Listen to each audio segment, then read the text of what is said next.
Um bom suplemento precisa revisar algumas coisas que não funcionam 100% no livro original, e por isso retornamos aos números em 3DT. Seja muito bem-vindo ao Dados e Contracapas, esse canal lindo e maravilhoso que hoje tem o propósito de falar do capítulo 2 do Manual do Defensor, os números em 3DT Alpha e como interpretá-los. Lá na série do primeiro livro do Manual Básico, a gente já falou sobre o basicão das características e das escalas de poder. O que nós vamos fazer agora são alguns adendos e atualizações. Para começo de conversa, a gente precisa deixar claro uma coisa. Tudo que você precisa para montar o seu personagem no 3DT está nas 5 características básicas. Vantagens, desvantagens, vantagens únicas, magias, equipamentos e itens. Tudo isso só serve para dar alguns efeitos mecânicos adicionais e nada dessas coisas, nada é obrigatório. Nenhuma dessas coisas vai afetar a aparência e a história do seu personagem se você assim não quiser. Então, se eu quisesse fazer um aventureiro tritão com uma armadura mágica e uma lança mística lendária herdada de meus ancestrais e não quiser pagar nenhum ponto por isso, eu não preciso. Se faz sentido com o seu personagem, faça. É claro que se eu quiser os efeitos especiais de toda essa cacetada de coisas, aí sim eu vou precisar pagar os pontos. O foco aqui está em contar uma história legal e divertida, não em limitar o personagem. Você pode sim começar com a lança lendária. Vai que mais pra frente, quando você estiver mais forte, ela mostre seus poderes. Agora, sobre as características em si, não tem muita coisa pra ser dita que eu já não tenha dito lá no outro vídeo, exceto sobre a habilidade. Eu admito que aquele vídeo de 3 anos atrás eu não consegui explicar direito pra vocês o que é a habilidade e eu também passei uma impressão errada de como usar ela. Ainda bem que o Manual do Defensor tá aqui para ajudar a corrigir isso. De acordo com o suplemento, vamos considerar a habilidade como a capacidade de fazer coisas. O quão atencioso e cuidadoso é o seu personagem. Basicamente, o oposto de ser atrapalhado e descuidado. Cabelinho mexendo. E sobre ela ter muitas utilizações, lembre-se que a habilidade é, na maioria das vezes, uma característica auxiliar. Então ela não vai sofrer tantas mudanças e bônus quanto a força, o poder de fogo e a armadura. Basicamente o que eu estou dizendo é que no crítico a habilidade não dobra. Em seguida, o Manual do Defensor oferece mais algumas opções de pontuações para serem adicionadas na ficha, caso o grupo queira dar uma incrementada no jogo. Elas não são obrigatórias, mas dá uma tentada uma vez, dá uma testada, vai que você gosta.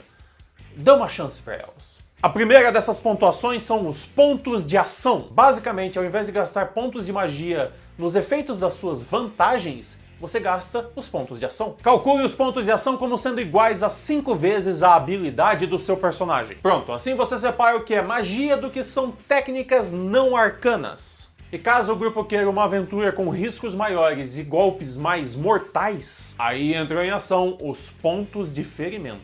Eles são iguais à sua quantidade de pontos de resistência e nesse modo de jogo eles representam a sua vida de verdade. Se você zerar esses pontos, aí você começa a fazer os testes de morte. Os pontos de vida ainda existem, mas eles vão servir como um escudo para te proteger de perder esses pontos aí, entendeu? E agora, nesse exato momento, você tá falando que isso não deixa o jogo mais letal porque são mais pontos de vida pro personagem.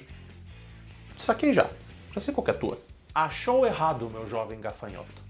Porque se você tomar um crítico, o crítico pode causar dano direto nos pontos de ferimento. Então, mesmo que você esteja com a vida cheia, mesmo que você tenha botado PV extra a dar com o pau e você tenha 60 pontos de vida, mas só 1 ponto de resistência, se você levar um crítico, adivinha só o que acontece com o seu personagem?